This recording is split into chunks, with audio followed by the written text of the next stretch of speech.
Good day from New York. Today, empathetic intermind communication philosophy. Thoughts on the war in Gaza. We're all very saddened by this terrible war. I often reflect that both sides feel they had a lineage to Father Abraham. And the two sons of Abraham were supposed to be, according to the stories, uh, the patriarchs of both the Arabic peoples and the Jewish people. Yeah.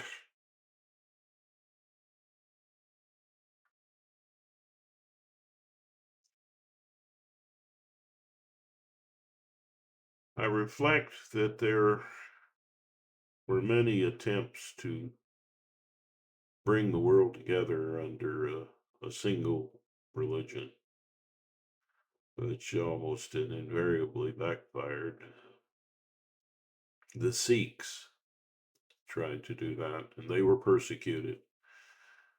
And ended up with one last guru saying you need to carry a sword. To now, they symbolically do that by uh, having a jackknife in their pocket. Or the last I heard years ago. They were persecuted. They wanted to bring everybody together. And Muhammad, may peace be upon him, they had the same idea. They were persecuted. And the Christians, similar idea. They were persecuted. And the Jewish people definitely persecuted. Um, and there was, in the roots of Judaism, there was also a faction that didn't believe in all of the animal sacrifices and that sort of thing. And therefore didn't accept some of the things in the Torah. Believe it's in the Torah. So, but they were very, much more embracing as well. And I think about communism, which is kind of a secular religion. Their attempt to bring everybody together brought them persecution, and each time that a group of people are persecuted, they go for power. We're gonna make people uh, stop. That means let's prepare for war. And there's this feeling of us them, and oddly, the one them and the other them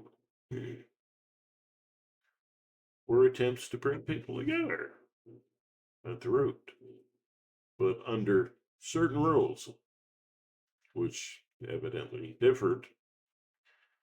And you wonder about that. What a sad state. And the war in Gaza is another example. You'd think they would go back to that story and go, well, we're all children of Abraham. We should get along. Why do we have to have separate nations? Why don't we act like the United States with, all kinds of religious persuasions and points of view existing side by side in relative peace. That's why I love democracy. But that's just the sadness goes on and on. The history in that region, as I understand it, was that Britain, who felt they owned uh, an area in the Middle East there, decided that since it was the traditional homeland of Jewish people, that they would give that to them. Only problem was, of course, that people were already living there. And so they kind of got shoved out. And again, this inability of human beings to see each other as family with so much in common. I can't imagine how, if you took one family and another family, and they were very different and their countries were at war, and you put them together and they became friends, then try to get them to go to war would be almost impossible. I think your kids and their kids should try to kill each other. And, well, with aerial bombing, with these huge firecrackers, you could do a lot of damage to the other family altogether. They're not going to buy that. I think in the heart of hearts of families that people aren't really at war. They don't want war. People at the top manipulating them do, and they really go overboard. And they're hurting families. They're killing little babies. I mean, come on. This is outrageous. And you have to, when you're going to chastise one, you're going to speak to one and discourage their hatefulness, then you can look at the other side and discourage that too. Um, you know, democracy could help that region big time, but of course that would be disrupting of a lot of the rules that people on high had pushed with every good meaning, with good intention on their people, and that upsets people so terribly. Like giving women their rights, talking about not a family feeling, not respecting women.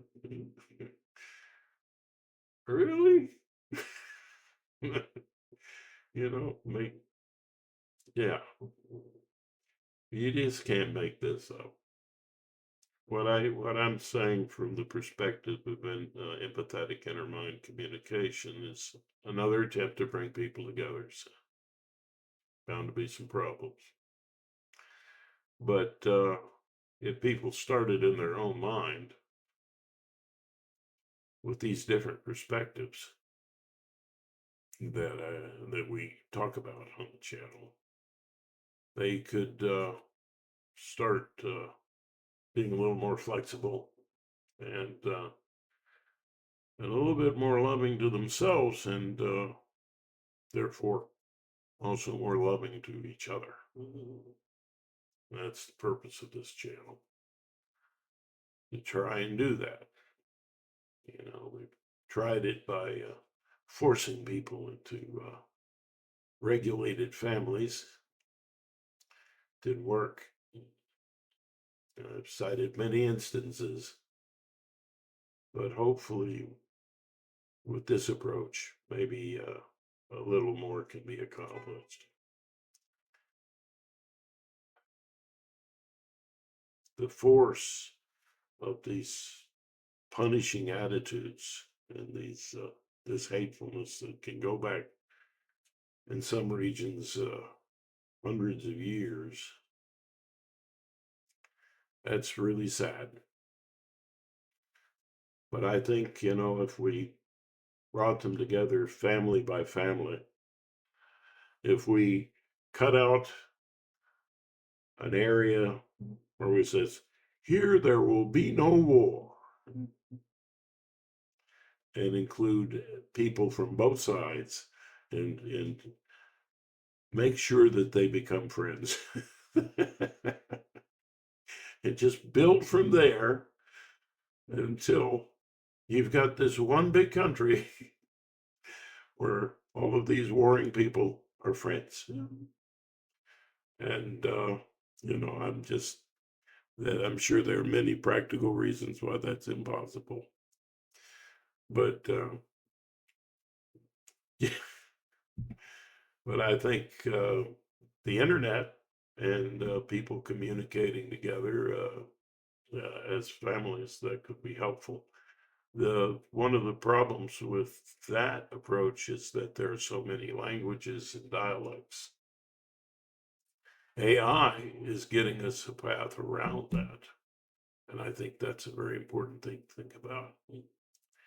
Maybe we can make sure that everywhere in the world there's such a gadget that translates so that people can understand each other. That's going to take some pretty powerful AI, but and there's questions about using AI, but I think that would be a good use of AI.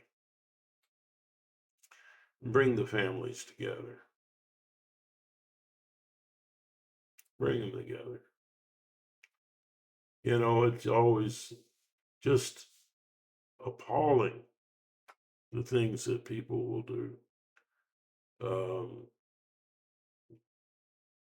Even against their own better interests, obviously. If you hate enough other people, that hate's going to live in you, and it's going to affect you too. Hate is a poisonous disease. Uh, all diseases, of course, are poisonous, so that was hyperbole. But yeah, hate is a terrible thing. It's an infection of a harmful infection into the ability that we innately have to love one another. And I think empathy is the answer,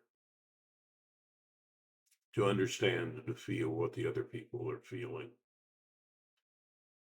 Perhaps every time a bomb is dropped, there should be pictures and sounds of the injured and the carrying that everybody who dropped that bomb would have to see.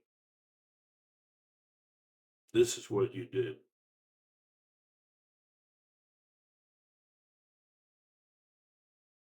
Both sides. Won't work just one side. Both sides. Again, maybe impractical.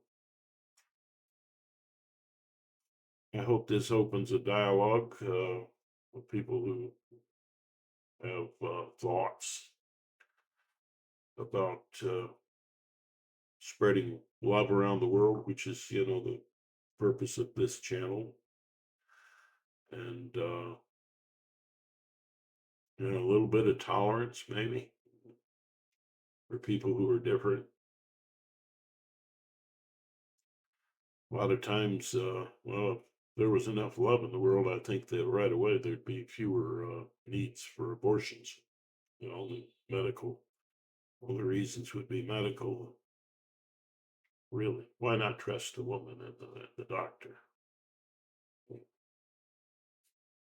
The attempts of well-meaning people from points on high can often go astray, and it's kind of funny that the Republican Party is for small government, except when it benefits them and their allies. And I guess it's the same for the other side. But hmm, there was one channel that I just subscribed to recently. The young lady was talking about the real battle isn't between right and left; it's between the those with all the power and those without, and yeah, there's a lot of truth to that. The disease of greed, the source of all evil. It's been said. Um, yeah, it can lead to a kind of insensitivity. I think you wall yourself off into your own uh, little heaven on earth, and you separate yourself from other people. I think that becomes a problem. So, what are your thoughts on this subject? Um, Please comment, share, and subscribe. Um, our channel is well intentioned, um, and we want to feel a hug that will go around the world. We're our only battle cry is against enemies of love. We're the resistance against hate. If you agree, maybe you'll join us. I think there's hope for humanity, or I wouldn't be tirelessly doing this.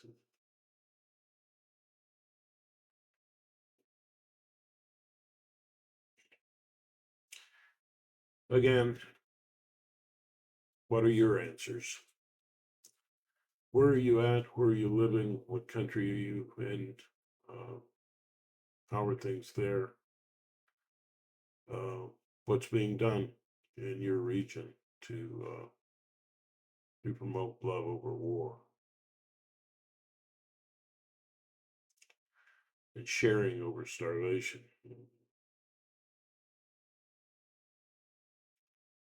Until next time,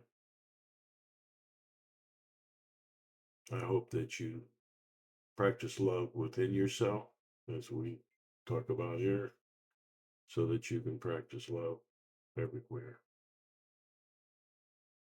with everyone.